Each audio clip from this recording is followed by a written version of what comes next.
سورۃ آل عمران آیت نمبر 64، 65 اور 66 اور 67 اور 68۔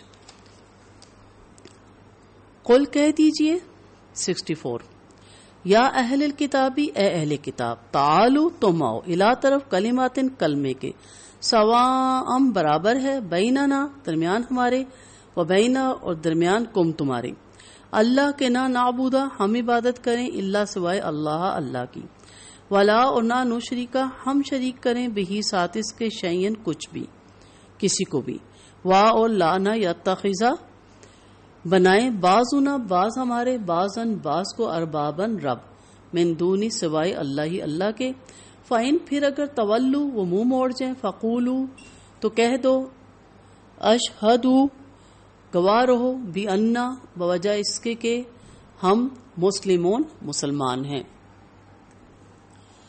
صلح حدیبیہ کے بعد نبی کریم صلی اللہ علیہ وسلم نے مختلف شاہان عجم کی طرف اسلامی دعوت کے خطوط بھیجے۔ جو خط ہرقل شاہ روم کو بھیجا گیا اس میں اسلام کی طرف دعوت کے بعد یہی آیت درج تھی۔ ان دنوں ابو سفیان اپنے چند ساتھیوں سمیت شام گیا ہوا تھا۔ اسے اور اس کے ساتھیوں کو ہرقل نے دربار میں بلا کر پیغمبر اسلام کے متعلق بہت سے سوال جواب کیے، سو اسے پیغمبر اسلام کی حقانیت کا یقین ہو گیا۔ پھر اس نے مملکت کے تمام بڑے جو ان کے لیڈران تھے ان کو کمرے میں بلا کر کہا کہ اگر ہم مسلمان ہو جائیں تو ہدایت پا جائیں گے اور تمہارا ملک بھی تمہارے پاس ہی رہے گا۔ مگر وہ لوگ اس دعوت پر غصے میں آ گئے اور باہر بھاگنا چاہا۔ ہرقل نے انہیں دوبارہ بلایا اور کہا، میں صرف تمہاری آزمائش کرنا چاہتا تھا کہ تم اپنے دین میں کتنا پختہ ہو۔ چنانچہ انہوں نے ہرقل کو سجدہ کیا اور اس سے خوش ہو گئے۔ یہ طویل حدیث کا ایک خلاصہ ہے، بخاری کتاب التفسیر میں آپ کو جو یہ آیت ہے یا اہل الکتاب تعالو، اس میں تمام تفصیلات مل جائیں گی۔ اس حدیث میں جن سوالات کا ذکر ہے ان میں سے ایک سوال ہرقل نے یہ بھی کیا تھا کہ تمہارے اور اس نبی کے درمیان کبھی جنگ بھی ہوئی ہے؟ تو اس کا جواب ابو سفیان نے یہ دیا کہ ہاں ہوئی۔ پھر ہرقل نے پوچھا اس جنگ کا نتیجہ کیا رہا؟ تو ابو سفیان نے جواب دیا کہ الحرب سجال، یعنی لڑائی تو ڈولوں کی طرح ہے، کبھی ایک فریق کی فتح اور کبھی دوسرے کی۔ اور یہی وہ جملہ ہے جو ابو سفیان نے جنگ احد کے اختتام پر کہا تھا۔ اس سے معلوم ہوتا ہے کہ آیت جنگ احد کے بعد نازل ہوئی تھی۔ نیز اس حدیث سے واضح ہوتا ہے کہ ہرقل بالکل صحیح نتیجے پر پہنچ گیا تھا، مگر اس کے درباریوں کے سامنے اس کی کوئی پیش نہ چلی اور اتنی جرأت ایمانی اس میں نہ تھی کہ وہ سلطنت کو چھوڑ کر مسلمان ہو جاتا، اور یہی نتیجہ جس پر ہرقل پہنچا تھا۔ کلمہ سوا جس کا اللہ نے یہاں ذکر فرمایا یہ ہر الہامی کتاب میں پایا جاتا ہے۔ بعد میں لوگ اس کلمہ سوا یا کلمہ توحید میں کئی طرح کی آمیزش کر چکے تھے، جیسے کہ عیسائیوں نے بعد میں الوہیت مسیح اور عقیدہ تثلیث وغیرہ ایجاد کر لیا تھا۔ اب یہاں ایک سوال پیدا ہوتا ہے کہ غیر مسلم کو تبلیغ کرتے وقت کن باتوں کو مد نظر رکھنا چاہیے؟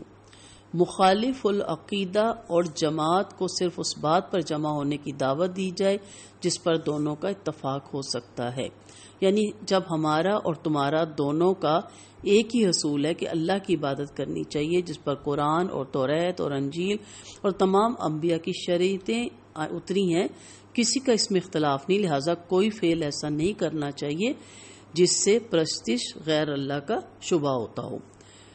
لا شریک بہی، دوسرا یہ کہ ہم اور تم دونوں اس عقیدے پر متفق ہو جائیں کہ اللہ کے ساتھ کسی کو شریک نہ ٹھہرائیں۔ لوگوں کو دین کی طرف لانے کے لیے شروع میں اختلافی مسائل نہیں چھیڑنے چاہیے، مثلا دعا پہ درس دیں، ذکر الہی پہ درس دیں، صدقہ خیرات پہ درس دیں، اخلاق پہ دیں، شکر پہ دیں، صلہ رحمی پہ دیں، حقوق العباد میں دیں، صبر میں دیں، اس پہ کوئی بھی اختلاف نہیں۔ پھر یہاں آپ نے دیکھا کہ اربابا رب، یعنی ہم میں سے کوئی کسی کو رب قرار نہ دے، یعنی اللہ کو چھوڑ کر جو شخص اللہ تعالیٰ کی نافرمانی کا مشورہ دے یا غیر اللہ کی اطاعت اور بندگی کا حکم دے تو اس کا حکم نہ مانا جائے۔ حضرت عدی رضی اللہ عنہ نے کہا کہ یا رسول اللہ صلی اللہ علیہ وسلم، ہم تو اسلام سے پہلے ان کی عبادت نہیں کرتے تھے۔ آپ صلی اللہ علیہ وسلم فرمایا، کیوں نہیں؟ انہوں نے لوگوں کے لیے حرام کو حلال اور حلال کو حرام کیا تھا، لوگوں نے ان کی پیروی کی، پس یہی ان کو معبود اور رب بنانا ہے۔ آیت نمبر 65، یا اہل الکتاب لما تحاجون فی ابراہیم وما انزلت انزلت التوراۃ والانجیل الا من بعدہ افلا تعقلون۔ اے اہل کتاب کیوں تم جھگڑا کرتے ہو اس کے بارے میں، ابراہیم کے بارے میں علیہ السلام کے، حالانکہ نہیں اتاری گئی توریت اور انجیل مگر اس کے بعد۔ افلا تعقلون، کیا بھلا نہیں تم عقل سے کام لیتے؟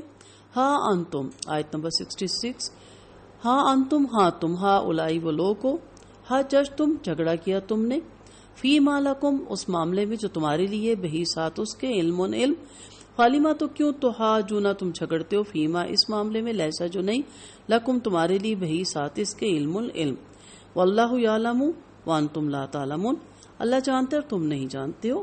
کیا نہیں جانتے ہو؟ ما کان ابراہیم یہودین، نہ تھے ابراہیم علیہ السلام یہودی، ولا نصرانین اور نہ ہی وہ نصرانی تھے، ولیکن کان حنیفا مسلما لیکن وہ تھے یکسو مسلمان، وما کان من المشرکین اور وہ مشرکینوں میں سے نہیں تھے۔ ان اول الناس بابراہیم، بے شک سب سے زیادہ قریب لوگوں میں سے ابراہیم کے، للذین اتبعوہ وہذا النبی والذین آمنوا، ابراہیم علیہ السلام کے البتہ وہ لوگ ہیں جنہوں نے پیروی کی اس کی، اور یہ یعنی جو ابراہیم علیہ السلام کی پیروی کرتے تھے، اور یہ نبی اور وہ لوگ جو نبی پر ایمان لائے، واللہ ولی المؤمنین، اور اللہ ولی ہے، دوست ہے، کارساز ہے مومنوں کا۔ اب یہاں سے آیتوں ہی سے آپ کو کافی مفہوم سمجھ آ چکا ہوگا کہ یہاں جھگڑا کیا تھا، یعنی ایسی باتوں میں تم جھگڑا کرنے کو کس حد تک حق سمجھتے ہو جن کے متعلق تمہیں کچھ علم نہیں ہے۔ یہود اور نصارہ دونوں سیدنا ابراہیم علیہ السلام کو اپنا پیشوا تسلیم کرتے تھے، اس کے باوجود ان میں شدید قسم کے اختلاف پائے جاتے تھے۔ مزید یہ کہ یہودیوں کا دعویٰ یہ تھا کہ سیدنا ابراہیم علیہ السلام ہمارے مذہب پر تھے یعنی یہودی تھے، اور نصارہ کا یہ دعویٰ تھا کہ ہمارے مذہب پر تھے یعنی نصارہ تھے۔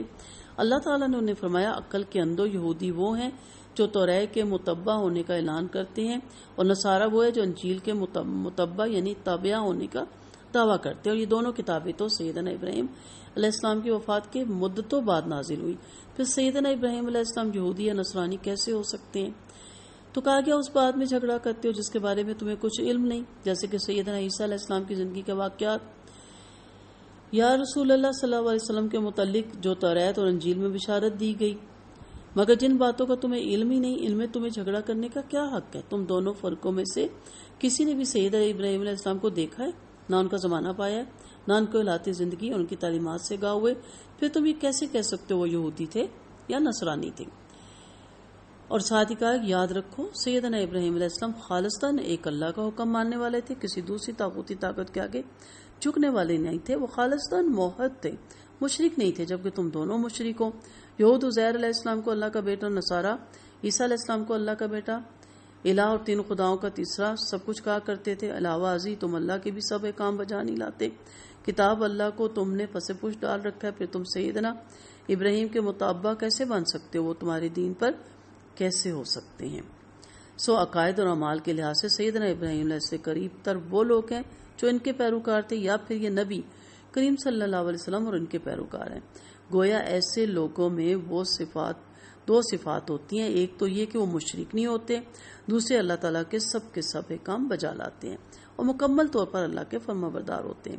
غالباً اسی نسبت سے جو درود امت محمدیہ کو نماز میں پڑھنے کے لیے سکھایا گیا، اس میں ایسے الفاظ وارد ہیں اور وہ اس آیت کی تفسیر ہیں۔ اللہم صلی علی محمد وعلی آل محمد کما صلیت علی ابراہیم وعلی آل ابراہیم انک حمید مجید، اللہم بارک علی محمد وعلی آل محمد کما بارکت علی ابراہیم وعلی آل ابراہیم انک حمید مجید۔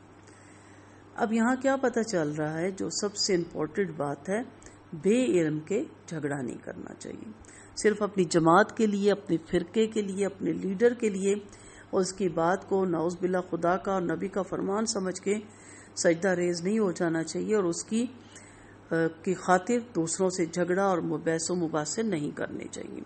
تحقیق کریں، علم حاصل کریں، اور جو علم سے آپ کو آگاہی ہو، علم سے آپ کو رہنمائی ملے، علم سے آپ کو ہدایت ملے، اس پہ چلیں، نہ کہ اپنے فرقے، جماعت اور اپنے مرشد، استاد، لیڈر اسی کے پیچھے آنکھیں بند کر کے چلتے رہیں اور اس کی خاطر دنگا فساد کریں، لوگوں سے لڑیں، لوگوں کو ماریں، لوگوں سے دشمنیاں کریں، صرف اس وجہ سے کہ یہ ہماری لیڈر کو نہیں مانتا، یا یہ ہمارے فرقے کا نہیں، یا یہ ہماری جماعت کا نہیں۔